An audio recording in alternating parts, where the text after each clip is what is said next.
And now joining us is not only the tight ends coach at Eastern Washington University, but also the recruiting coordinator. Marc Anderson is here. And, Coach, recruiting has changed over the last couple of years. It's a much different situation now than what it used to be, and things are a little bit different. How did it go this year? How different was it this year as opposed to maybe some previous years? Yeah, I think went well overall, but, you start off every year with 2,000, 2,500 plus kids that you're evaluating, starting in the recruiting areas and moving down to positions. Then on top of that, you throw in the portal the last couple of years, and it was nice that they put windows on it this year, so that made it a little easier. But still the first day, 800 kids are jumping in, and we're trying to filter through what's available and what we need. And I think it went pretty well overall. Obviously, we always prioritize the state of Washington. Had some California, Colorado, Utah, a little bit of Oregon flavor in there as well. But I think a fairly good class overall. I mean, like Coach Best always says, we'll see in 4 or 5 years. But I think we're pleased with the outcome. And a little bit more into the transfer portal this year just because, and the junior college portal, because you needed some immediate help. Yeah, and we've talked about it as a staff, and I think now with everybody focusing on the portal so much, those junior college kids maybe get a little overlooked.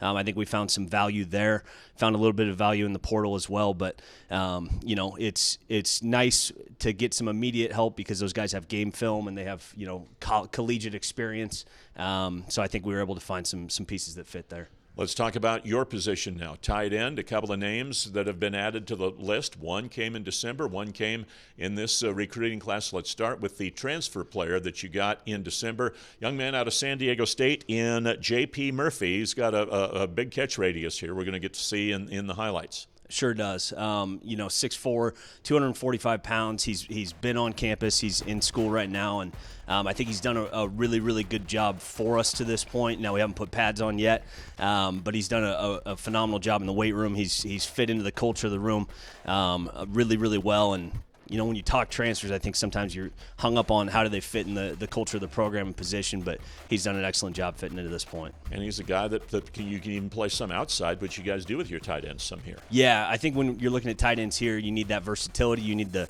violence to be able to block and be a force in the run game, and he's I think got potential for both.